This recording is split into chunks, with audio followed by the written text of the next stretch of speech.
Wonderful. Thank you all for being here today. For our participants who are joining us either through Facebook Live or through the Zoom call directly, I hope that everyone is safe and healthy, including your families, of course. I'm Christina Rebel, co-founder of Wikifactory and the chair of this roundtable today. BioResponse has been developed by Wikifactory to bring communities together in response to COVID-19 and to help create a more resilient future and world beyond. Our regular roundtables bring these communities together directly to share insights and learnings from diverse perspectives. And this is now session number 4. It all kickstarted at the start of May when we got projects that had been developing PPEs, ventilators, built environment solutions to pitch their projects in front of a group of experts. And since then, we've been able to deepen the discussion to some key questions, for example, like what are the business models or the financial opportunities, how to build open hardware communities. And I think this week is probably one of the most important questions of all, seeing that we have this emergence of product innovation communities wanting to respond with their products. But quite concretely, the subject of this debate is how to audit and secure accreditation for these COVID products. I think I couldn't be better surrounded here. We have top-notch experts that are here to explore this question together, and all from very diverse perspectives, which I like a lot. We have Joshua Pearce from HardwareX and Michigan Tech University. We've got Ben Savonen from Kijenzi and Field Ready, Harold Thimbleby from Swansea University, and Elisabetta Biasin from KU Leuven Center. Hi. The structure of today's event is as such where we will be giving each of the panelists 5 to 10 minutes to give a brief presentation. And this will be followed by a Q&A discussion where we will open up the debate.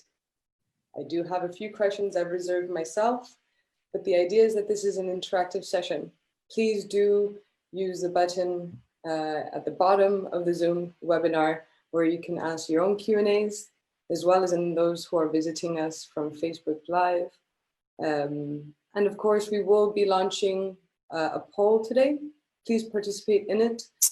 This is meant to be an interactive spirit that we enthuse here. And equally, we're going to be logging and reporting the whole event through Twitter. So if you have any burning questions, do follow us at Wikifactory and use the hashtag BioResponse, and we'll be sure to gather the info and respond to them. So without further ado, let's start today's roundtable. I would like to now introduce our first speaker and panelist, Joshua Pearce. He is currently Richard White Professor of Material Science and Engineering at the Michigan Technological University, where he runs the Open Sustainability Technology Research Group, as well as actually a visiting professor in multiple international universities. He's also editor-in-chief of HardwareX, a journal dedicated to open source scientific hardware. And interestingly, you just had a special issue welcoming submissions on open medical design. So over to you, Joshua. It's a pleasure to have you here. Thank you very much, Christina. It truly is a pleasure to be here. So I thought I'd kind of kick it off by just doing some basic introductory information about the kind of decisions that you need to make when you want to share your work dealing with COVID-19 projects. And so because most of the projects that we're considering are medical devices, you have to think a little bit about what type of medical device it is and how you want it to be shared. So I'm assuming everyone here, everybody listening, is working on some sort of medical device and they would like to have it manufactured. And the question is do you want it manufactured in a normal kind of conventional centralized manner where you might have already teamed up with a device manufacturer that makes a similar device now, or there's car companies making ventilators, you're already working with someone that can mass produce something. The other way, and this is kind of what the pandemic, if there's a bright spot that's come out of the pandemic, is that distributed manufacturing has really taken off. And the concept behind distributed manufacturing is that we all make whatever we need. And that might be done even at the household scale, but maybe slightly more realistically, and kind of what fits more into the Wikifactory mold is that it's done at a makerspace or a fab lab. And so you're making a design and you're sharing it so that many groups can start to manufacture it. So you have to decide kind of which path you want to go down, or perhaps you want to try to do both at the same time. The second one is you have to determine the regulatory requirements for your specific area where you're making it. So for me, for example, in the US, it's usually the FDA that I have to make sure that I'm kind of following their rules. And then the third one is to determine if you can actually do it. And the reason for that is not so much whether you can make it. Like I have faith in our maker skills. We can all make things, but we have to make it in a certain way to make it acceptable to the regulatory agency that we're working with. So for example, even just a very simple thing, anything that you're making that involves electronics that has some sort of power supply that's plugged into a wall. In the US, there's a huge number of regulations if it's a medical device, and it plugs into the wall. And when you're just making something like, say, a 3D printer, you don't really worry so much about that. You just buy a power supply, it's going to be good at 60 hertz and everything's good. But to be able to manufacture something and give it to a hospital, you have to make sure that you're following those requirements. And so oftentimes, like kind of making that jump from I can make something that works to make something that can actually be used, it's a large leap. It's something that is non-trivial. It's challenging. Let's see here. So I want to give you the perspective from the distributed manufacturing standpoint. And so the most positive, sort of inspirational method of helping people that's sort of come out of this from a technical perspective is 3D printing. We've all known that 3D printers are pretty useful if you've ever had one, but I think that the general consensus among the population is they just couldn't understand what they would use it for. So if I'm talking to like my father-in-law and I'm talking about all the great things that 3D printers can do, he's like, well, what would I use it for? Like, what would I ever make with it? And it wasn't really until the pandemic when people said like, oh, I understand, like this is a manufacturing device that can't just make one thing, it can make dozens or hundreds or thousands or even millions of things, as long, even if you're not particularly technically skilled, as long as the designs are shared for free. And so 3D printing has been very effective in this because there's enough 3D printers out there now that the community of 3D printers and makers have been able to respond to the shortage in supplies, most notably of PPE during the pandemic. And so a lot of designs started sprouting up all over the place, many of which are perfectly good, some of which are a little bit questionable. And the idea of we needed some good solid way to start validating them. Now, one way is you just make it and test it yourself. But another approach that I think has been particularly effective is the NIH, which is the largest funder of all research in the United States, the National Institute of Health. They have a 3D print exchange. And so they've been sort of ahead of the curve now for a while, where they have, it's a repository that's controlled by a government agency that, makes sure that there's not garbage. They're not trying to sell you anything. It's just giving you free designs and an ability to share your designs. Now, in terms of comparing it to other 3D printing repositories, it's pretty small. It's not as slick. It doesn't have any fancy features in it, but it's okay. It's a reasonably good repository. However, when the pandemic hit, they created a special collection of designs that were pre-validated, where they'd printed them out, they tested them, and they said whether they're available for clinical use, whether they're available for the community use, or whether they're still kind of in the queue.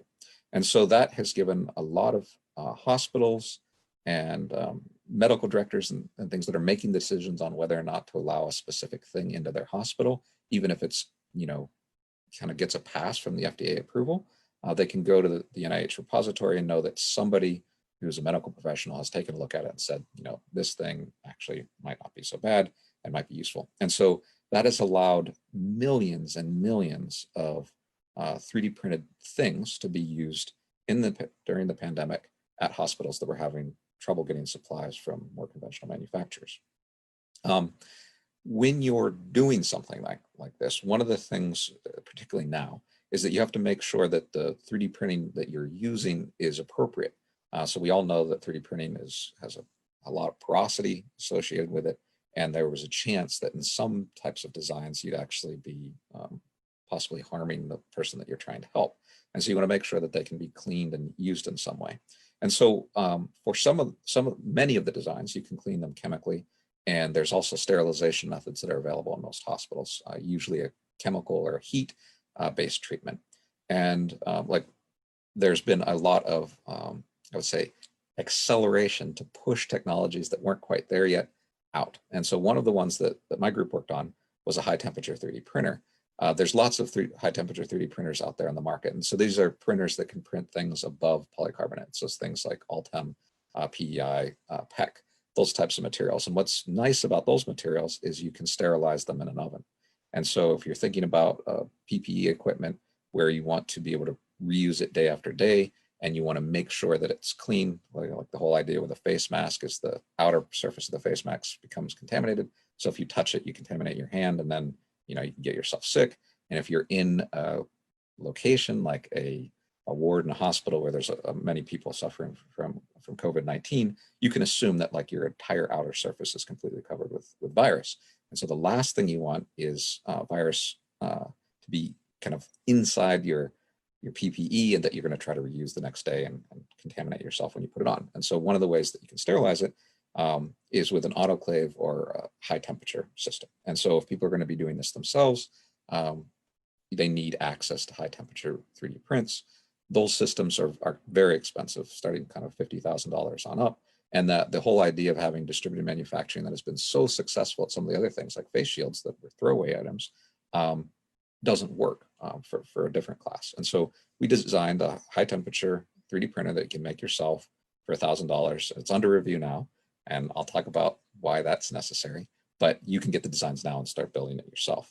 There's nothing that would stop you from doing it. What makes it unique is all the electronic parts, the stepper motors, everything that doesn't like high heat is on the outside to the exterior of an insulated core that you need in order to make sure that you don't have delamination of the 3D print. And so this was a technology we'd been working on for years, and suddenly it became really necessary to push it forward very fast. So we put some serious effort into it, and we have something that's a pretty reasonable design. As another example of why you might want to use a different method of regulation. And so if you have large backers, you're a medical device manufacturer already, I want to say it's easy to go through FDA approval, but you at least know what you're doing. But for some devices, like the nasal swab, the FDA has it rated as a device that they kind of take a pass on. They're not going to say whether it's useful or not. And really all this is a Q-tip, right? And so they say, we're not regulating this at all. But when you when you dig down into the actual rules, if you're going to manufacture a medical device, you have to be listed as an FDA like approved facility. And so even though the device isn't, the place that it is has to be. And so many people have been working on 3D printed related nasal swabs. And many of them had already been doing this before, and they were under patent protection. And to their credit, many have shared the designs. And I would say that there's at least a dozen or so different types of designs out there now by big universities and kind of major 3D printing manufacturers that were kind of on the SLA high resolution type 3D printing. And the problem with this whole system now, and the reason that the swabs hasn't taken off as much as say the face masks, is not as many people have access to SLA printers, but even those that do have to get their facilities rated in order to be able to manufacture them. But then it gets slightly worse. So if I just talk about the US case, so it's only one country where the federal body has said, we're not going to regulate these things. The state body has to decide how they're going to deal with it. So if I take the example of Michigan, the regulators that were in charge of nasal swabs had never even heard of 3D printers before. And they saw like hundreds of 3D printed objects. Like, how are they supposed to regulate this? How do they know whether, if person A or company B prints this exact same design, it's going to be the same? Like they were just freaked out. And so the way that they have made their decision is they went to the peer-reviewed literature. And there's a really nice study that came out. And I think they compared 48 different types of designs for 3D printed nasal swabs. And they got collections. So they kind of opened it up to the community. They have a community on GitHub. They asked them to send their designs. They tested the designs. They put it in this paper. And then the state of Michigan used that paper to say, we're only going to look at the ones that passed this test already. And out of the 48, they chose 3 to actually do clinical trials on this so that we can use in Michigan. And so that was still, with all of this potential, like you could have lots and lots of people helping on it, and we do need it. So in my own region, until very recently, you couldn't get a test even if you were sick. And so one of my own students felt that she had the disease, was not able to get testing because we just didn't have enough swabs. Swabs was the sticking point. And so what we've done, and what many other groups have done, is come up with a 3D printable swab. The one that we did is completely 3D printable, and we wanted to go down to a lower cost printer. And so we used the SL1 from Pearce, which is much lower cost, which kind of opens it up so it's accessible to everybody else. It's open source. But the problem with it is you couldn't fit all the other designs on it. It just wasn't quite long enough. You could do it diagonally, but that'd be a huge waste of time. And so we made a shorter version. And the shorter version is such that it's made in 2 different components. One is SLA, the high resolution that you need for the part that goes in your nose, and then a handle. And so the handle you can print on any kind of RepRes class 3D printer. And this swab is now going clinical trials internally, and we've published the preprint of the design. So the idea is that we would get on that list that then could go to the regulatory agencies within our own state. And at the same time, we're doing the clinical trial so that when they give the green light, we already have all the evidence that's necessary. And that brings me to my last slide and how we think we might be able to help you. So I'm the editor-in-chief, co-editor-in-chief of HardwareX. I'm also on the board of the Journal of Open Source Hardware. And both of these journals currently have ongoing COVID-19 special issues. For the HardwareX version, and this is it's a journal published by Elsevier, so it's pretty well established. We're one of the highest ranks in devices for any type of technology. It's completely open access, and we're having a special issue on COVID-19. Now, the main requirement that you must have in order to be able to get published in HardwareX is you can only publish open hardware. If you don't give an open license to your thing, we're not interested in looking at your stuff. Normally, we charge $500 as a article processing fee, but for the COVID-19 special issue, there is no charge. And so that means you get free open access with no cost whatsoever. And we're guaranteeing rapid academic peer review. And so as soon as it comes in, it's going out to many potential referees at the same time, and we're pushing them hard to get the reviews back in as fast as possible. We have rolling publishing so that as soon as an article is accepted, it'll be put up online. And at the same time, we're encouraging all the authors to submit their preprints to preprint servers so people can look at it. The overall deadline is in September of 2020, so you still got time to send something in. And I strongly would encourage anyone that wants to take that first step in validating their device through the peer review so that you can kind of, if you're not ready to go all the way to say FDA approval, you can do this and then encourage other people to jump on that might have the manufacturing wherewithal to be able to do that. At the same time, the Journal of Open Hardware also has a special issue out. And again, their same basic idea, you have to make sure that your devices are open. If you do not want to share your device openly, then you would want to look at some of the other non-open source based journals. So I think I'll stop here and stop sharing my screen and pass it back to you. Wonderful, Joshua. What great contributions. I look forward to following the progression of this special issue. And honestly, congratulations on accelerating the high temp RepRap. Amazing. I would love to take a look at it. And it's interesting what you mentioned about the replicability of design with distributed manufacturing, because actually that bridges quite nicely with Ben Savonen, because we're part of an initiative indirectly around building open standards for digital fabrication called the Open Know-how and the Internet of Production. And for that reason, I will have the pleasure to introduce Ben Savonen, who is co-founder of Kijenzi, a social impact venture that uses 3D printing to supply specialty or hard-to-find components for hospitals, schools, and NGOs, where he leads in Kijenzi the product development and quality control efforts. And equally, he's also technical advisor to Field Ready, where he assesses the potential digital fabrication for localized manufacturing in the aid delivery process. So Ben, over to you. I look forward to hearing your contributions today. Great. Thank you very much.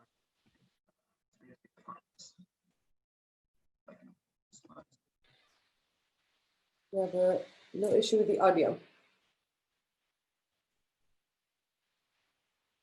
Okay. You can hear me? Sorry. Very faintly. Apologies. Let me. Let's see. Is that any better? Yep. Great. Much better. Okay. Thank you, Ben. Sorry about that. Yeah, great. Thanks for having me. It's great to be here. Like Christina said, I'm kind of here wearing two different hats. So I am both the co-founder of Kijenzi, which my other co-founder was on here a few weeks ago, where we set up kind of small distributed digital manufacturing hubs in low resource areas. So our pilot facility is in Western Kenya. The idea being that these digital fabrication hubs can be able to make some of those hard to get, hard to find, hard to procure items for customers who are kind of left out of the global value chain. So we're a social enterprise, but our key mission is getting those hard to find items to people who can't access them. Then my other hat is with Field Ready, which has kind of a similar mission, but not exactly the same. With Field Ready, we're a humanitarian organization specifically focused on how can we be able to use localized manufacturing to improve and make the aid process faster, cheaper, and better, just in general, more robust. I think we're all seeing right now with the advent of COVID, how supply chains have just broken down globally.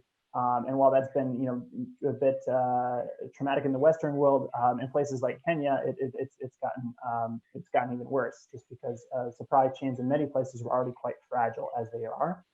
So this idea of distributed and open manufacturing is really an exciting idea about how we can be able to make these things more robust in the event of future events that may occur.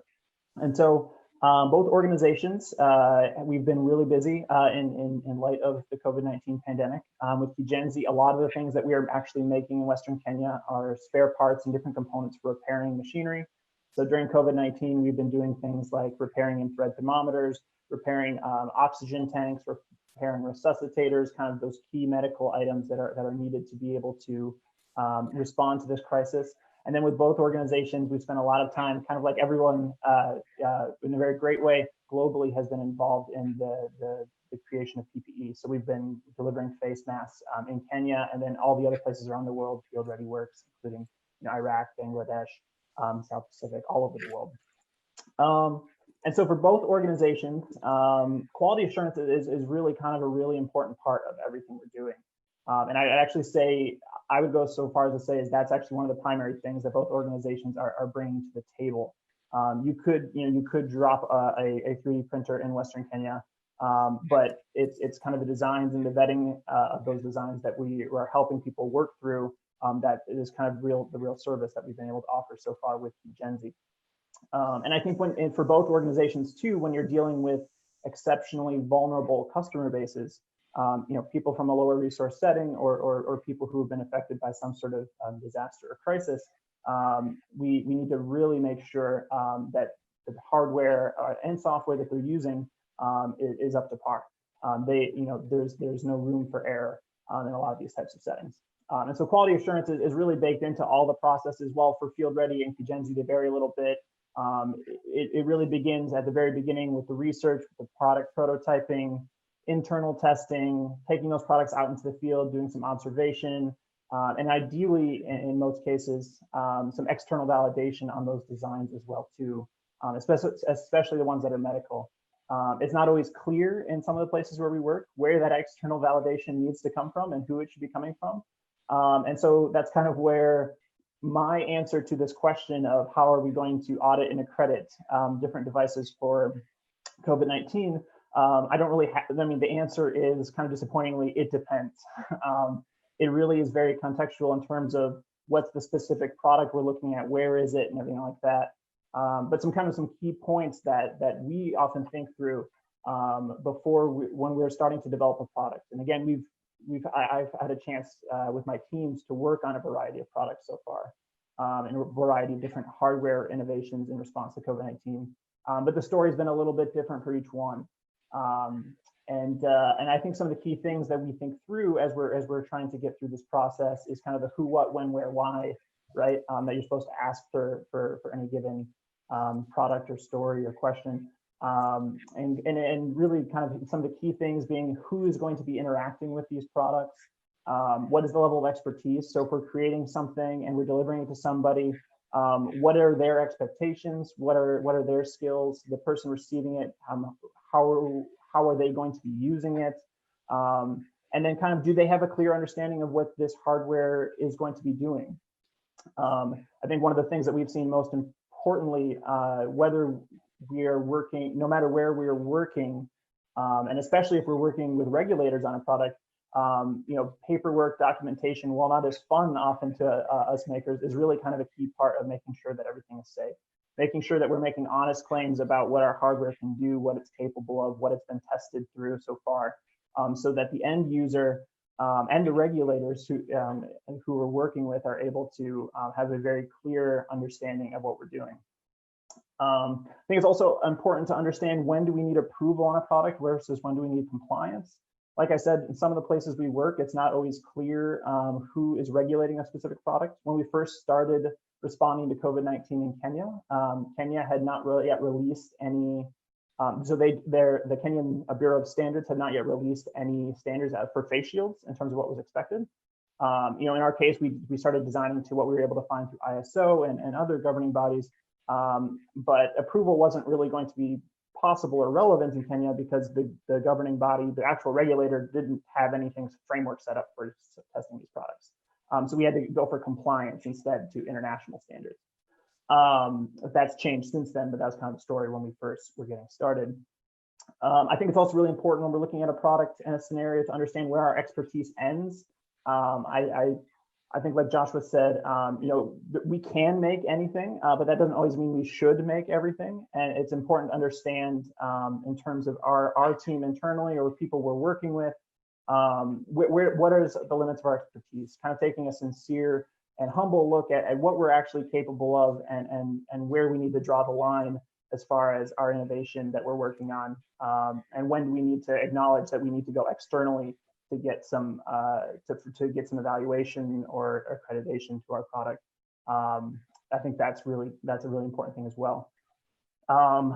Also, kind of this why and this how. I think the why is a really important thing to consider. It's kind of strange to put at the end, but I think an important thing for my team as we're thinking about things, as we're kind of on the implementation end of things, is why is the solution that we're working on needed in particular. I think one of the great things about open source is that it allows a lot of people to be able to work on a project very quickly. But sometimes efforts, especially when we're on a time crunch, things like this, might be better if we were doing a little bit more collaboration and not quite as much parallel work. At least from my perspective, again, kind of on the implementation end, there's times where we're like, okay, we need to get to an end product, and we need to make sure it's something that's actually answering this solution or answering this question with what we're dealing with. And then finally, how are we ensuring safe distribution? That's a big thing that we're dealing with too. So, we can have a design that's pretty solid, but honestly, if you look at what regulatory bodies look at, design's really only half the battle. You're looking for what is the manufacturing setting in, what are the manufacturing controls, even things like packaging. So in light of the COVID-19 response with both Field Ready and Kijenzi, we needed to change how we were packaging the products when we were bringing them to people. We need to think, how are we making sure that we're not contaminating product before we get it to people? So creating a design and validating that design is really just the start of kind of making sure that a quality product is ending up where you're looking to go.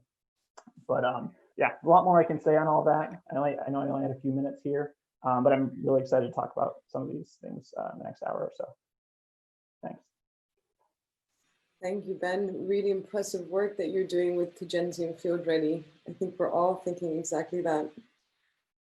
It's a pleasure now to connect you all to the next speaker and panelist that brings a very important perspective around computer science and software engineering. It's an absolute pleasure to be introducing Harold Thimbleby.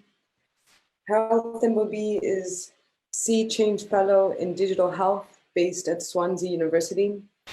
And he's actually also an expert advisor to so many different organizations, whether the Royal College of Physicians, the World Health Organization's Patient Safety Network, it's a long list. I think I personally, being a software provider for collaboration on product development, Wikifactory, I'm particularly interested in what you're going to say today, Harold. So over to you.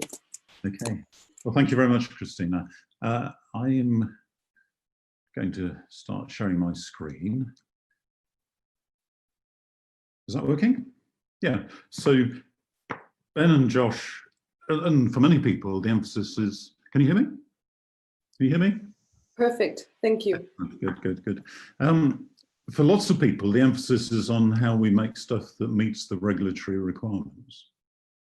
I'm going to worry about in this little talk that the regulatory requirements are generally bad and they've been relaxed because of the pandemic urgency.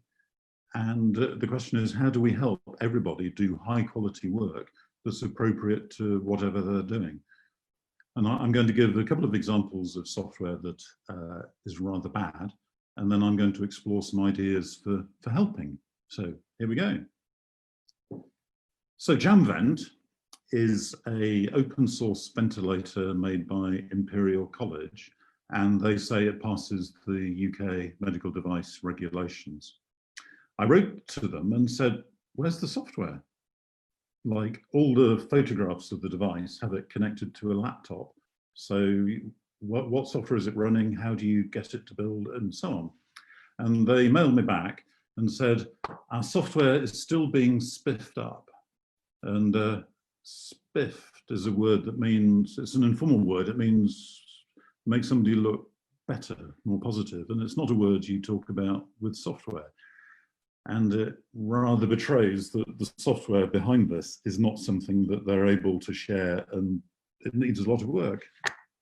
So something's going wrong. They think they're developing a high quality device, they're sharing it, they're very excited about it, and yet the software is not available and probably is in a pretty poor state.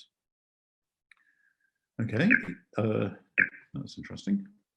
Right, here we go. Have you heard of Neil Ferguson and his model at Imperial College? The Telegraph, one of the British newspapers, said his Imperial model could be the most devastating software mistake of all time. And his software has informed British policy, American policy, and Swedish policy, to my knowledge. And I think this headline is going over the top. Neil Ferguson's software came up with the same results as a lot of other epidemiologists did. But when people looked at his software, they were all horrified. In fact, I came across it because I use Twitter, and Neil Ferguson tweeted, here's his tweet.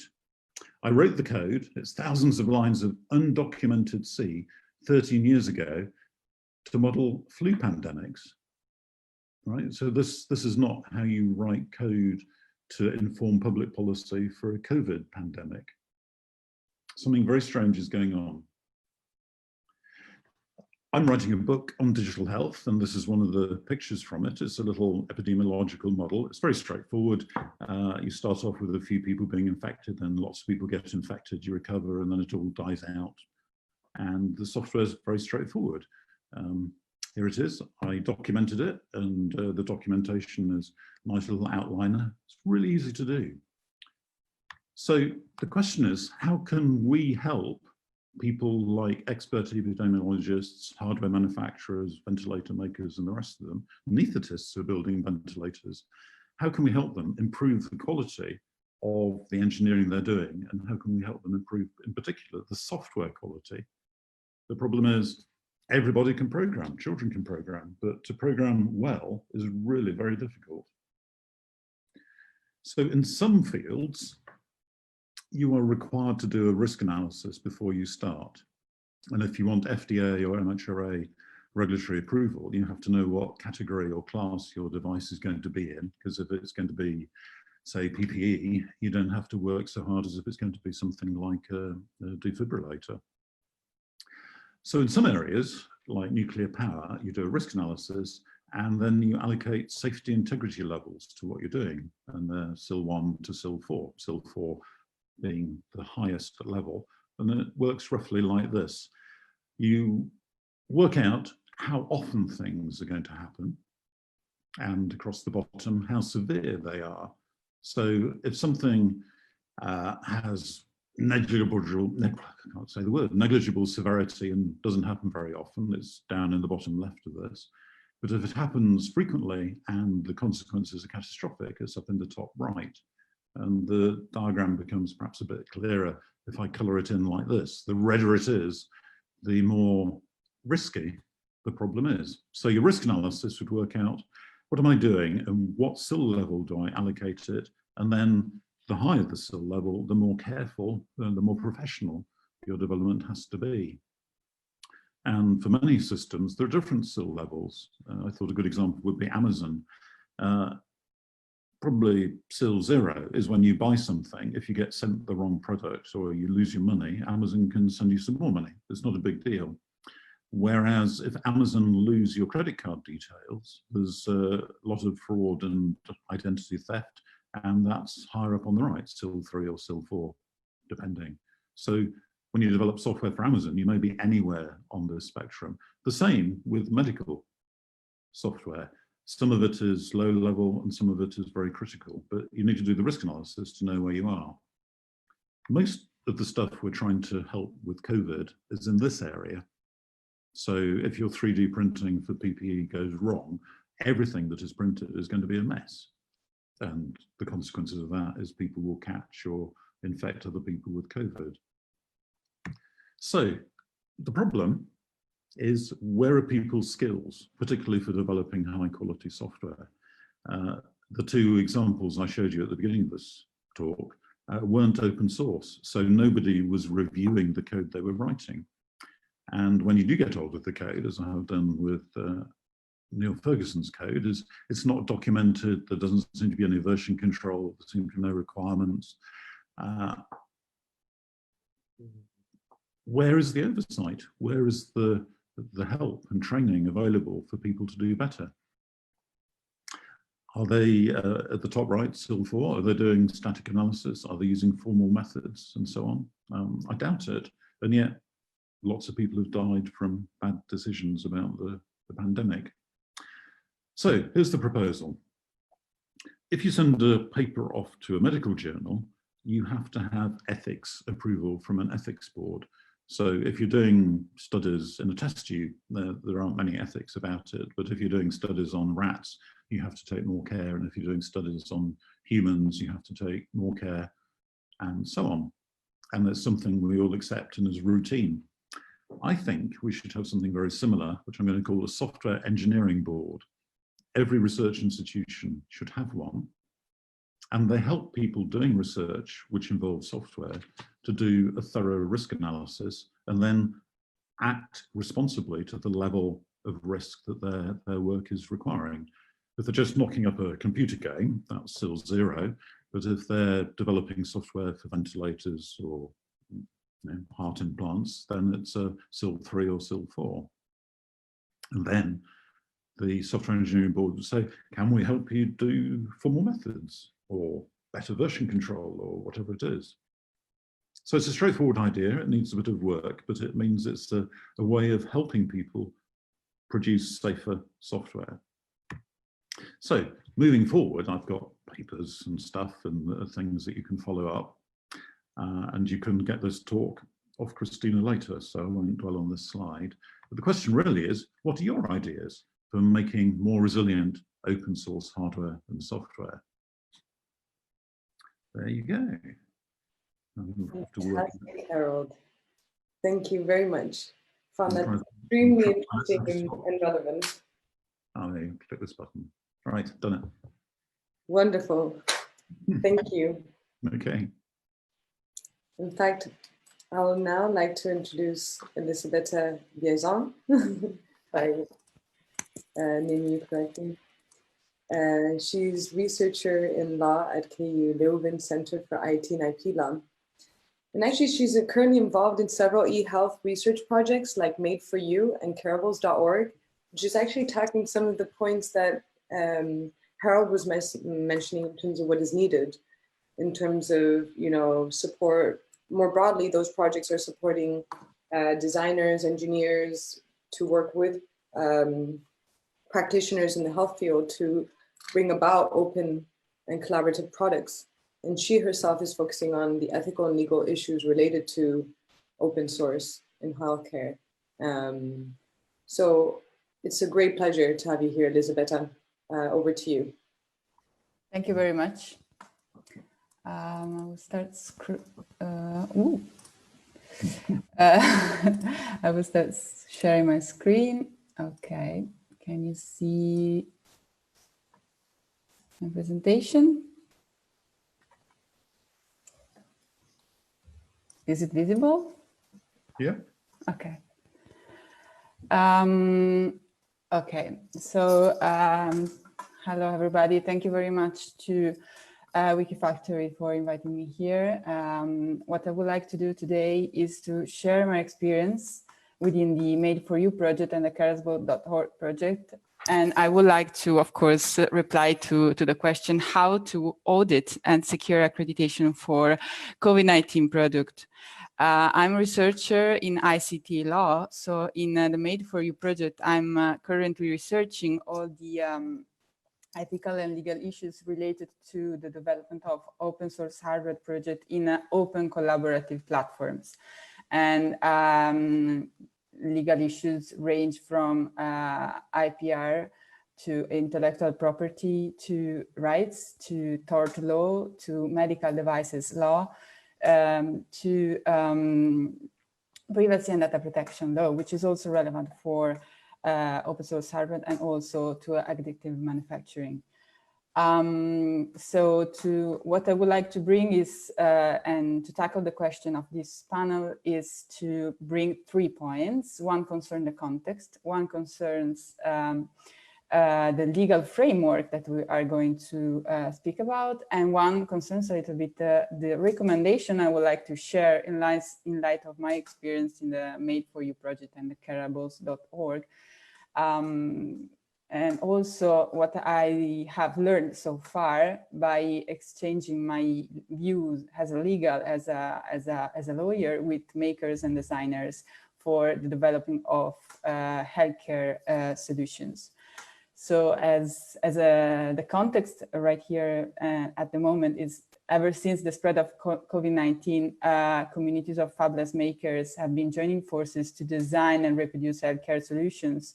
And we have had many examples. At the moment, I may report, for example, Isinova. And since I am Italian speaking, I have the Italian cases as the first that comes to my mind. Like, for example, the use of respiratory masks in some hospitals in northern Italy.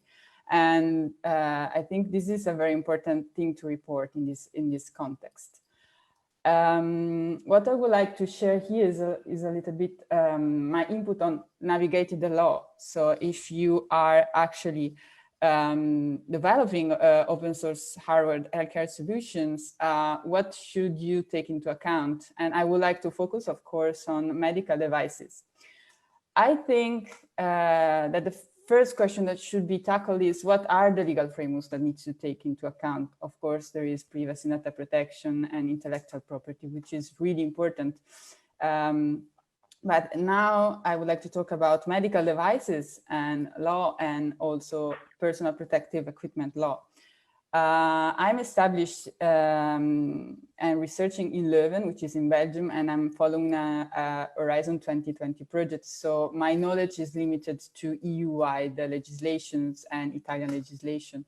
But I'm trying to provide some kind of general insights that might be applicable also, let's say, with general principles for other experience that are outside the EU.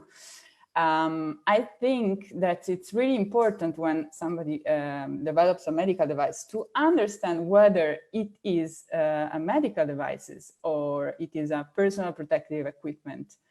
Like, for example, and also it's really important to understand, at least in Europe, whether the designer or the maker is operating within a commercial context or is doing a solution, replicating a solution on his own. this has changed a lot, and it also implies different kind of also liability and also rules with respect to product rules. Developing an object means that it might qualify as a medical device, but there are some cases in which it's not so easy if you do not have a legal background to understand whether it is a medical device or something else. And I would like to bring here the example of masks, let's say, the COVID-19 masks. So for example, we have different kind of masks, like surgical masks that are regulated as medical devices. And these are medical devices, but when designing also masks that are for everyday use for citizens, these are not, of course, they might not be surgical masks, and they might be fall within the definition of other kinds of masks. Like in Italy, we have the so-called filtering masks. That is a different kind of mask. And also, it's really important to understand whether it is a medical device or a personal protective equipment, because it also implies different kinds of regulatory frameworks. And also it implies that different kind of regulatory authority might be necessarily addressed by the manufacturer for medical devices. And in Europe, medical devices law is regulated at EU level with the medical device directive, and within some years we applicable also the medical devices regulation. Whereas personal protective equipment regulation is directly applicable in all member states, and it's a regulation that has been issued at EU level, whereas now different kind of legislations apply differently for medical devices law.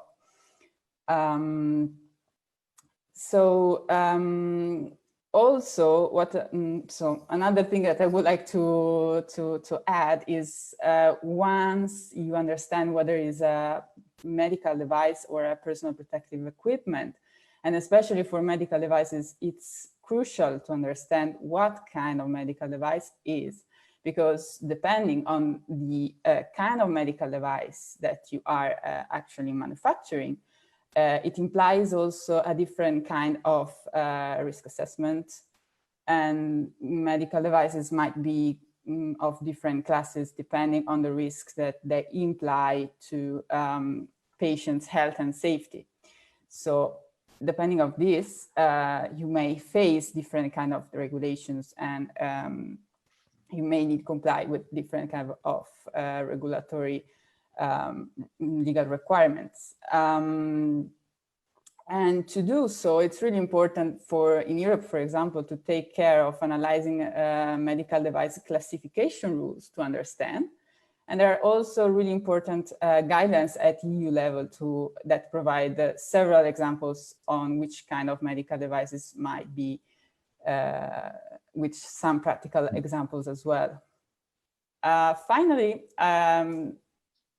going back to my previous experience with careable.org project, I also wanted to provide other kind of recommendations that I've recently wrote about for another contribution.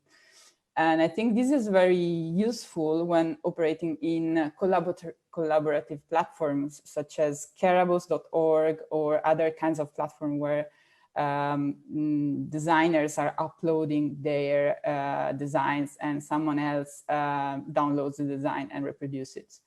So with my team, we wrote down 4 key recommendations. The first is a ethical one.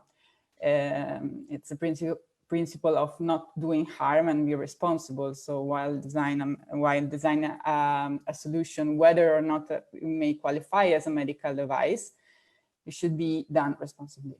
Also, it's really important, as I was presenting before, to evaluate the applicability of different kind of legal frameworks for medical devices, their safety, and as well to make a proper risk assessment.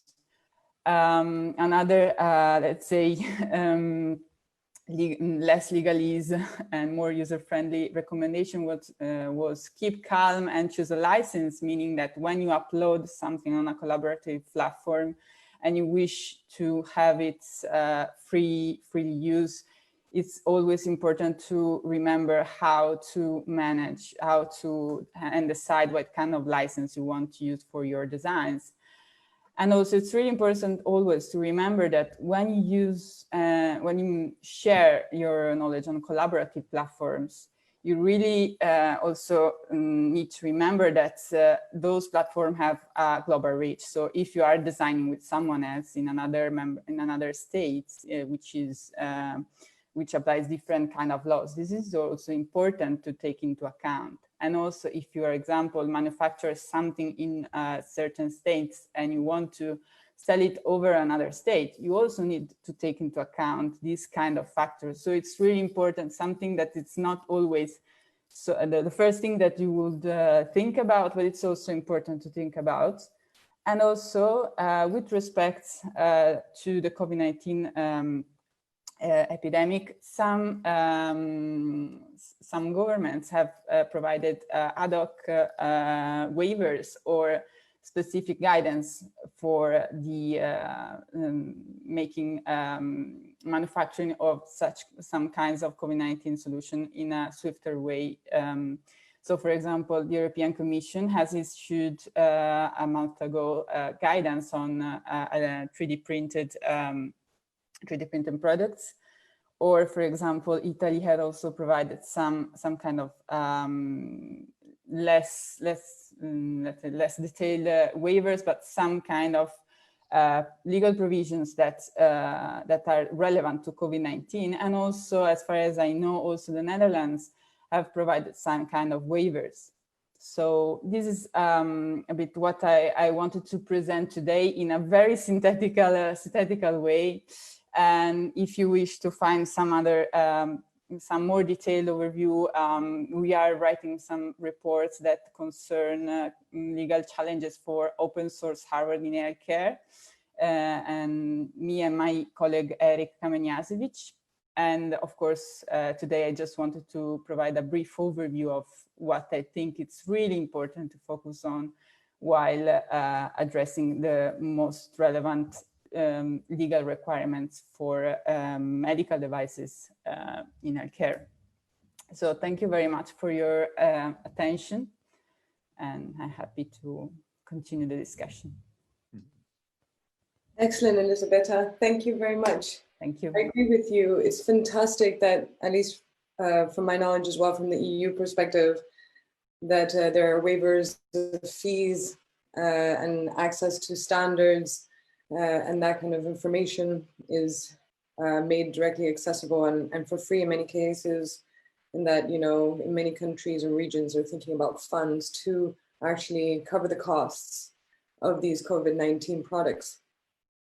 I have a question now that we can start the Q&A to all of you, because it strikes me that there is just a unique factor to open source hardware that makes the process of auditing and securing accreditation somewhat different to something that is made by the one manufacturer acting as a product company.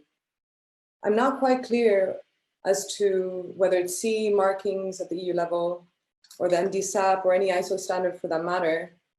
It's not clear to me when the manufacturer could be many manufacturers and the manufacturer is not the product designer per se. It's not clear to me which part of the audit process can be done on the product design and which part must be done on the manufacturer. I hope that we can answer that question. Elisabetta, I see you nodding. Do you have a quick point to start with that? Sorry. Yeah, I had a quick point to start with it. Concerning who is the manufacturer and who should bear the compliance costs, it's really sometimes an important question in my opinion. And I'm also tackling this question in other kind of studies with respect to, for example, software as medical devices. I'm analyzing contact tracing apps and seeing whether they are medical devices or not. And I had this question, who is the medical device manufacturer? And according at least to EU law, is sometimes it's not really easy to find a medical device manufacturer, but the most important things to know is that he should be the one that puts it on the market on his own name. And it should put it on the market on its own name, and it can outsource some kinds of the process. So this is a key point to take into account. And a second point to take into account, and then I will stop my it's also important to know that it should be a commercial context. And this is really important. I have been analyzing this for the careable.org project, because sometimes there are non-profit organizations, and I was like, okay, I'm not selling, I'm doing it for free. But according to EU guidance, this even if you are not a non-profit, but you are doing for free and you're sharing your designs or a solution for free, it doesn't mean that you are not in a commercial context. So these are the 2 points that, in my opinion, are really crucial to understand with the manufacturer. Thank you, Elisabetta. I would actually like to throw that question over to Ben. When you were developing supplies on the field, was there a part that you sought to certify through the product design, and then a part of the process that was true to the manufacturer? Yeah, no, that is a fair question, right? And that is one of the biggest challenges, is that all the existing regulatory structures really are written assuming that the designer and the manufacturer are the same person, more or less. There's some licensing ability in there, but and so that's actually why for Kijenzi, everything that we do that's medical, not everything we do, anything that we do that's medical that has a certain risk class attached to it, we're actually we are quite careful in terms of what we do with those designs. So while we may be willing to share some of those, we need to make sure the people that we are sharing with, the people who end up being the manufacturers, have some degree of authority and expertise and experience in being able to manufacture those types of things before we want to release it. Even if at the end of the day, the manufacturer is the one who ends up being liable, I think we as the designers of these products have some responsibility too, in terms of how people are going to be using our designs. I know one thing that I've run into already a few times, talking with people. So a few weeks ago, I was talking with somebody, a maker who was based in the Middle East. And I was talking to him, and he works at a fab lab, and he was talking about how he was working on a ventilator based on one of the open source ventilator designs that he found online. And so I was kind of talking to him, and I was like, okay, but do you have a biomedical experience? Have you worked with a biomedical engineer? And kind of trying to get at these questions a little bit to try to dissuade him a little bit from maybe wanting to work on some of these things. And I think that's kind of a danger we have to be aware of sometimes, is if we're making something available for anyone to be able to make it, there may be people trying to make something who don't have the background, who don't have the experience, but because of the kind of the crisis we're in, because of the context, they feel that their best duty is to try. And oftentimes with medical devices, right, a poorly functioning medical device can actually be more dangerous than no medical device in some cases. So we really have to be thinking about, I think, and this is something that we wrestle with a lot at both Kijenzi and Field Ready, is how, what is this relationship between the designer and the manufacturer, and how do we make sure that the manufacturer is making something of quality, even if it's like beyond just the design itself. I appreciate that, Ben. Thank you. And it's interesting because when we did a microsite of Wikifactory for viral response to kind of serve the community that was gathering in response to COVID, one of the design differences that we did on our interface was didn't just list the projects that people could get involved in. In fact, we did a view of all the active issues within projects, and we wanted that being the space, the discrete task, the discrete review that's required from that design to be front and center, rather than galvanizing interest at the project level. Be more discrete to the things that's required testing. But I would like to push that question now to Joshua, because Joshua, it's true that with if we're talking about distributed digital fabrication, how it's made, you know, there's so many different permutations of how that process could be made. The moment that you touch with a different machine, different materials, there's so many permutations of that production process. Is there a way of specifying, you know, accrediting from the perspective of requirements rather than characteristics of how a product is made? Yeah, that's a true challenge, and I think the default setting is to go to the very conservative, like it has to have official FDA approval and it has to pass standards. But I think that method is quickly becoming obsolete, and it certainly becomes obsolete during a pandemic. And the problem is take like your typical standards. Most standards, if you read them, just refer to a bunch of other standards. They're not open access. And so you're paying hundreds of dollars to get a standard, and then you're paying again to buy 5 other ones. And so like the example I gave about plugging something in, you know, should we have safe electrical devices that don't shock people? Absolutely. And when you never want to actually hurt someone doing that. But do you actually need to go through and have all of your power sources validated in order to be able to not shock somebody? No, because that's already being done by the people that are selling you the power source. And so I think there is this kind of gray area that we really should start pushing on, so that maybe for the next pandemic, we have a much faster way through. And so there's a couple ways that, and I know Ben's working on these specifically on having open standards for what you need to be able to do something. So if you're going to 3D print something that's just a simple mechanical component, it has to have enough strength not to fail. And many groups throughout the world are working on ways to validate that something is strong enough without destructive testing. But the way that we really validate things now is we make 100 of them and we destroy them all. And then we say, oh, look, if you make it out of this material with this much fill and these printing parameters, it will be safe. We need to push the technology further. So right now, you know, you can absolutely take a perfectly good design and ruin it by choosing the wrong settings as you slice it. And that can be partially overcome by having people work on the same machine and share the sliced, like the G-code version of it versus just the design, or by being very explicit about exactly what you need to put into your device. So I would maybe take maybe a slightly more aggressive stand than what Ben's doing and say, look, you should share everything, but you should share it with very clear warnings about this device can do X, Y, and Z. You need to test this with your particular material. You know, we've been pushing pretty hard on people using recycled materials. Now that opens up a whole nother can of worms where then even the material itself isn't necessarily trustworthy. So for example, we've seen different strengths based on different colors of filament from the same manufacturer. And we just looked at a bunch of using PET recycled like water bottles. And depending on the manufacturer of the water bottle, we were getting different thermal and mechanical properties. And so even if someone's like, I'm using, you know, PETG that I bought from X manufacturer, well, it will determine what color it was. Most manufacturers of filament have no idea what the coloring agent actually is, what the additives are. You have to go all the way back to the chemical manufacturers, and then it's proprietary. So as we sort of push this kind of open source distributed manufacturing of things, we have to go all the way back down to the bottom of what's the material, how was it manufactured, how are you manufacturing it, and are you able to meet all the standards in an openly and transparent way. And just as a parting thought, this idea of who's going to fund all of this stuff, in the US, it is particularly egregious that most of our medical devices are proprietary. So you have no idea what the code is going on the inside. You have no idea how things are operating, whether it's good or not.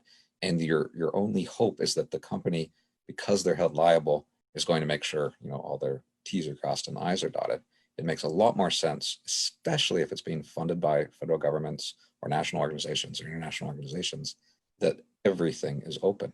We're paying for it through our taxes. We should be able to see what it exactly is we're doing, so that if there is a problem, we've got lots of eyes on it. We can hopefully solve it right away.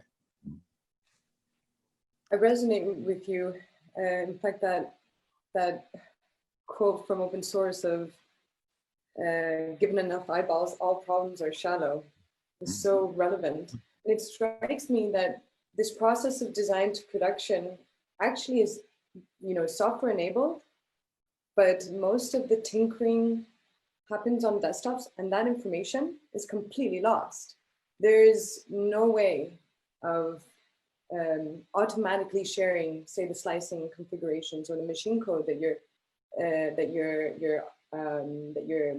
specifying the production processes of. And actually, I find that very interesting, because to then link to Harold, in software engineering, in open source design, when you deploy to a server, there's a process of continuous integration where you test the design, and the specification to deployment is actually internet enabled too. And I wonder if there's an opportunity here of that QA process, you know, in that journey that Ben also was mentioning of internal testing, external testing, field testing, and then external accreditation, how that process could actually be more internet enabled, connecting not to desktop software systems, but online systems in open standards, using open standards, so we can actually share that information. Harold, do you think that would further better practice in from a software engineering point of view related to manufacturing? It can definitely help. The problem is there are a lot of people out there who think they're good at programming, and they're not very good at safe programming. So when I mentioned ethics boards, I know what a rat is, and I know what a child is, and I know what a patient is. And if I'm going to do an experiment on students, I know what I have to do. I can tick a box. If I'm developing software, most people don't know what static analysis is. They don't know what version control is. There are all sorts of things they don't know. They can't even answer the question. So I've been thinking about this. How can we help these people? Let me give a little quick story. I visited a European manufacturer of infusion pumps. This is a serious manufacturer with, you know, with factories. It wasn't somebody using a 3D printer. It was an established manufacturer. They have one programmer. And I chatted to the programmer and said, how do you do code review? Like, code review is when I program, I might make a mistake. So, you know, come, Christina, come and look at my code. And you say, well, why are you doing this? And well, I don't know. I say, oh, it's a mistake.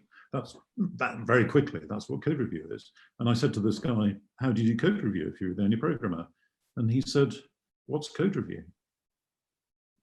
And I explained briefly what it was. And he then said, I'm the only programmer, so I don't have to do it. Like, and they're making commercial products that go into hospitals. The programmers out there don't know how to respond to the advice they might get over the internet.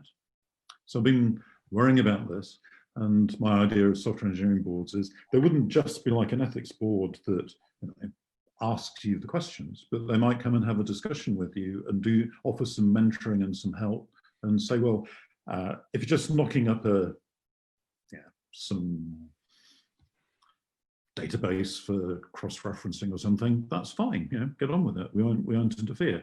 But if you're going to build some serious stuff for managing COVID, then you need some help. Or you need to outsource it, and you ought to write a research grant that asks for the money to do it properly, not just do it with teenagers coming into your lab to do the programming, which is what a lot of people do. But I think we've all talked about the regulatory process. I think the current regulations are a complete mess because, as Ben said, they really started off when we had to have big factories and you needed a lot of money to get the infrastructure going to make anything. If you wanted to make an infusion pump, you needed a huge factory, lots of work, and then some idiot invented computers, and suddenly you could put computers inside the infusion pumps. And of course, the manufacturers don't want that regulated. They see it as a regulatory burden. So at the moment, the medical device regulations are driven by huge vested interests, which aren't helping the open source community. They're not helping people who are distributed into their garden sheds when they want to develop and innovate. There's a lot wrong with the way we're thinking about regulation. So let me be positive. The pandemic has made us rethink lots of things. So suddenly low-skilled people, and Britain has made a mess of itself because it doesn't want low-skilled immigrants and so on. We've suddenly realized the whole society relies on low-skilled people. The people who disinfect the hospitals are low-skilled. The people who pick up the rubbish outside my house. They're really key people in society, and we've been ignoring them. So the regulations we've got are a mess, and I hope COVID helps us rethink what sort of regulations we really need to get open source software and hardware working safely for as many people as possible. And yeah, we have to follow the current regulations, but the current regulations are broken and they weren't designed for us. They were designed for big manufacturers to make it hard for us to get into their market. Yeah, I agree with what you're saying, and bridging to the point that Joshua was making, that finally this circumstances that we've just lived has made everyone aware that distributed manufacturing is the future. I completely agree, and it's bringing the greater public's interest behind it. And I also agree. One of the answers to the questions is, if you think of a completely different area where we have worked out the law, cooking. I can write a cookery book and I can sell it to lots of people who can then manufacture food. If they want to manufacture food at home and give it away free, that's one thing. If they want to sell it down at a garden festival, that's another. And if they want to set up a business that sells the food, they have to meet all sorts of serious requirements. But the whole point is, if something I cook makes somebody ill, initially I'm liable for that. And I have a strict liability, but I may be able to prove that the cookery book I was following had some stupid ingredients, or I might be able to show that the beef burger I bought was made out of horses or something. But the legal presumption is that the person who delivers, hands over, sells the product is responsible. And the reason for that is it then forces them to require that their suppliers are working to a high enough quality for whatever they want to do. Understood. And it's interesting because, we're actually talking about, if we think about distributed manufacturing and the potential that it brings, it's not just that the fact that it's distributed, but that actually the products that can be made thanks to digital fabrication machines can actually be custom, parametricized. How do you deal with that? How do you deal with a product design that has a million permutations depending on the parameters of the design, or the fact that it can be customized? Does someone have an answer to that? Because I can see with hearing aids that that passed perfectly, and it is a custom product. And I think 98% of the hearing aid market now are 3D printed hearing aids. How do you accredit and audit a customizable product? Does someone have an answer to that? Elisabetta, maybe? Yeah, so I'm really interested in these aspects, and I'm researching at this moment to see also what are the changes in EU regulation from the former Medical Device Directive and the new Medical Devices Regulation. I didn't explain during my short presentation that there are some kinds of medical devices. So there is medical devices, but there is also definition of customized medical device and custom-made medical device. So customized medical devices is something that is produced in series, and then it is arranged to certain kinds of body, let's say, measurement of the body. So for example, some or oh my God, I don't have the word in English, prosthesis might be considered as such, while custom-made medical devices are different kind of medical devices and have also different kind of, I'm talking about Italy, sorry, just into brackets, and they have different kind of regulatory requirements because these should be prescribed by a medical professional because of specific kinds of, it's of course for a medical purpose and for a specific need of a patient. So for example, 3D printed, I'm sorry, I haven't in Italian, those kind of things that you use in the mouth and used for the dentist. These are those kinds of medical devices. So there are different kinds of medical devices, and in Europe, these are regulated differently, and they have different kinds of assessment and conformity procedures. And also, I take advantage of this spot to say that I really agree with what Harold said before about regulation and laws concerning medical devices. I'm been researching also on tort law and liability in medical device in made for you projects, and I have the impression that many of the regulations have been written for, of course, big entities such as medical devices manufacturers and certain kinds of economic operators, such as new kind of operators like makers. They are some kind of a gray areas that's it's different to find it fitting in laws and regulation, and that is also linked to the way I was trying to understand how they are manufacturers or not, and how collaboration in platforms brings liability, and it's a bit complicated, let's say. So, but I agree with Harold Thimbleby on this, and I would like to stress this aspect is really important.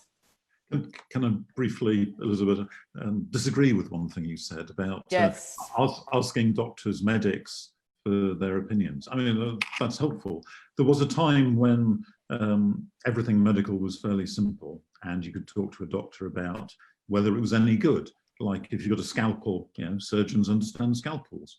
But now, medical devices, almost all of them have got software inside them, and there is basically no doctor who understands how to program well enough to have a useful opinion on software. And there are maybe one or two, but the bulk of them, like, would you trust an anaesthetist to do some programming? Well, lots of them do. But would you trust me as a programmer to do your anaesthetics? No, because it's a 14-year course to learn how to become an anaesthetist. And to become a programmer, you have to do sufficient training. And there is, in Europe and America, there is no certification for programmers to do medical devices. I can't operate as an anaesthetist. If I did, I would go to prison pretty quickly. But if I'm a programmer, I can mock up stuff that does anaesthetics, incubates babies, does all sorts of things, which is, at one level, it's fantastic, but there is no regulation on the quality of the programming. I see. Thanks for I think we got to be very careful about asking for professionalization of everything. So I think, I'm a very strong proponent of having the code open so that it can be audited by everyone, including anyone that might be using it or any regulatory body. But if I just think of the hardships that are put in place by just the simple IRB approval process to do things going on now. Well, and so if you look at the writing a grant, like the time it takes. So if I have a brilliant idea that could save millions of lives and I do it the official way, it'll take it months to go through IRB, probably a year to get funding. Okay. Or I could go hang out with Ben for 15 minutes and we could have it done in like an hour or two, and the thing would be ready. It might not be perfect. It probably could be done better, but it probably would, or before we released it, it would be good enough. Okay, I think that's fantastic, but let's look at why do we have regulation? The answer is there are a lot of bastards out there. And a very good example in software is if you're not very good at software, you're going to get cyber attacked, and your, let's say your ventilator is going to get taken over by some hacker in North Korea or something and start killing people. You need regulation or certification and these extra works to manage the risk. And the point I would make is not that it has to be onerous, but it has to be proportionate. So you do a risk analysis, and if you're making face masks for using at home, that's one thing. But if you're making face masks to be used during surgery, that's a higher risk, and you need to do it to higher standards. And I think as long as those standards are open and transparent, absolutely, where something that's internet enabled, I have to have this security, and I automatically take that block and I use it in the code, rather than the situation now where I think, if we use ventilators as a good example, there's more than 100 ventilator projects out on the web kind of going wild right now. And the vast majority of them don't have access to the regular, like the requirements that they would even be able to get their thing to the point of it being FDA approved or approved by any regulatory body. And it's, as you pointed out, it's set up for the large mass manufacturers, and they've systematically blocked all the small players from even participating. Yeah, they want the entry costs to be so high it keeps us out. It's interesting as well. Sorry. Oh, saying most of the regulations have been designed so the entry costs are very high. Right. And I don't think that's a coincidence. It's been designed by the large manufacturers who've got enough money to put 5 people on the standards boards to design their own standards to see themselves. We need to tackle that. I agree, and it's interesting because we're part of an EU bid for collaborative engineering. We factory with many different universities, and I was actually quite shocked by how uncollaborative manufacturing, software engineering for manufacturing is. That it actually needs its collaborative tech moment. If you look at other services, the services industries that rely on the web, whether Facebook and the likes, open source is majorly one. There's not a single library that isn't open source. Many of them, the newer open source languages like React, are maintained by big companies because it's the best way to exactly accelerate development, actually crowdsource the review process, that long tail of contributions from a greater software development community. The use of reusable components is, I think, key in software, right? I share a component that is used by other services, and the services will want to make sure that it's maintained because they depend on it. That kind of reusability is what we need to also see in the manufacturing of products and of medical devices as well, of course, so that, you know, we can take advantage of the long tail and of the willingness of our product innovation community of medical experts to review products, to accelerate their progress to reach the hands of those who need it. I don't know if you agree, Joshua, because, you know, you're very much spearheading a lot of the thinking around collaborative engineering for science, lab equipment. Do you agree that, you know, what I'm kind of saying here? Oh, absolutely. I'm 100% in support. Like you're absolutely right. And it's just it's a battle now between those that don't want to give up their control of the pie.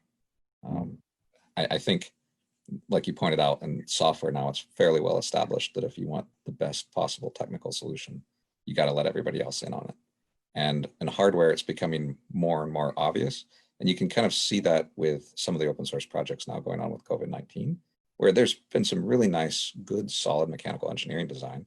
And it's because of people building upon each other rather than by themselves in a, you know, no matter how big and fancy their company is. And how about you, Ben? When you've done the whole process of testing your products, how many people have you involved? I know the field ready community is quite large and international. You actually do a process where if something's developed on the ground, it has to be tested by other engineers. You kind of work with this long tail of collaboration to get something to the next level, right? Yeah, I mean, and I think kind of like I was saying during my presentation, really the answer to that varies by the product, right? Not all products require the same degree of regulation and the same degree of testing, the same degree of, I shouldn't say regulation, I should say auditing as the next product does. And so it's kind of important to have a certification process that can flex based on the types of products and kind of based on the need and based on the scenario and based on the context, which is something we don't have. That's not how anything is set up right now. And we kind of figure out how to get to that point. But yeah, so for some products for field ready, we will, you know, have a design, we'll share it with the network, humanitarian makers, things like that. Have a bunch of people test it and then kind of crowdsource the testing on it and be able to get the feedback. Some products, some of the products we're doing in Kijenzi, we'll kind of field test them with a bunch of doctors and be able to kind of see how people are interacting with them, you know, kind of doing simulations before products actually go into use and things like that as well too. It's really completely contextual. But we do need a system that allows kind of the right testing and the right certification to be able to match the scenario that we're working in. And I don't think that exists yet. Thanks, Ben. And Harold, like it strikes me that there are certain software steps that could actually, you know, for example, when you take a digital design and prepare it to be manufactured with, say, a 3D printer, we could technically run a whole bunch of simulation tests on all the potential permutations of the printer settings, or have, you know, physics engines running on the designs, testing it in virtual environments. Is this something that you could see? I know, though, is this something that you could see kind of improving the QA process or the auditing process? Well, testing is definitely part of it, and it's essential. There are various ways of doing testing to make life easier. You don't have to test the finished product. You can do unit testing on bits of it. And so I've got 2 things to test and 2 things to test. If you build a product, you've got 4 things. It doesn't really work, does it? Let's have 3 things and 3 things. You've now got nine things to test. It goes up exponentially. Whereas if I test 3 and 3, that's only 6 tests. And you then build things, and you bring in open source stuff that's already been debugged and tested, and you take it for granted it works. But even better than testing is to avoid the bugs in the first place. And you prove that the software is correct. And then, of course, you prove it's correct, and then you have to test it works with the other piece of software that you got from somewhere else. One of the references I gave in my talk has got an appendix that lists all of the recommendations for building safer software. So I could rabbit on for a long time about, using static checkers and the rest of it, but I've written it all down, and you can read that much more easily. I think there's also something to be said for process monitoring. So if we specifically look at the 3D printing example, small errors in a print, even if the slicing and the design and everything are perfect, can ruin the mechanical integrity of a part. But many groups are working on, and have already included cameras on their 3D printers that could be test whether or not what you think you're making, you're actually making. And so that enlisted within the open source community is just about ready for showtime, where there's algorithms that are using machine vision in order to be able to prove that your print is what you think it was. And it can already do sort of severe errors, and now it's starting to get down to whether your infill is actually what you think it is. Absolutely. If I was making medical software, I wouldn't test it and then give it away. The software would monitor what was going on and use the internet to tell me how it was being used and whether bugs were being encountered and stuff like that under real life use. Because I can test it in the lab, but I have overlooked something that nurses running around spill fluids on it or something. I never thought to test it under those circumstances. It's absolutely essential to monitor how the devices are working in practice. Thank you. I'm aware of the time. I think I could speak about this for so much longer, because the contributions are absolutely excellent, guys. Really appreciate it. And whilst we haven't had any questions from our participants, I'm actually really enjoying the contributions that they've all have been sharing with us. I did not know that the IEEE is trying to define and make available a peer review process for open source hardware and software design. It's very interesting. I'm definitely going to be taking a look. Thanks, Alfredo. And Benjamin Truhaft from Helpful Engineering, which is an absolutely excellent initiative that I've been following ever since COVID started, because they're really organizing a huge community of engineers to, develop not just the one medical device, but a whole plethora of different devices, like, for example, dialysis machines. We need, other than ventilators, there's a little bit of a hype that comes with some of the products that the maker and the product innovation community have been working on, which is fantastic, because there's an interest to move things forward. But I specifically, I have to say hat off to Helpful Engineering and others as well, not just them, in considering the whole range of medical devices that need to be collaboratively developed. But honestly, everyone's contributions have been excellent. I've really enjoyed today. A lot of food for thought. And I'm going to let you all know that we're making a report to follow up on this session, where we're going to be capturing some of the key insights, embedding the PDFs of the presentation so we can follow up and continue learning beyond this roundtable. This is a weekly roundtable, though. In the following sessions, we're going to be tackling issues, for example, like manufacturing, distributed manufacturing. I hope to cover aspects of education. What are we going to do? How can we empower the students that right now might not be able to go to university to actually spend some time contributing to these projects, or the aspect of humanitarian relief. I'm in a European country right now. The lockdowns being, the confinement is kind of being relieved at the moment, but this is of a humanitarian proportion. It still is going to be a reality for a lot of the world. So I look forward to that session. Actually, I have a date to that session. It's the 23rd of June. If you're interested, as well as questions around commercialization and distribution. I also will say that this video is available afterwards for you to watch at your own time in our Facebook page. That's facebook.com/wikifactory, and you'll see our videos there. It was really wonderful. Please, I would like to say, on behalf of everyone, a huge thank you to Joshua, Elisabetta, Harold, Ben. Thank you so much for being with us today and sharing your perspectives on such an important topic. Thank you. Thanks for having us. Thanks, Christina. Thank you.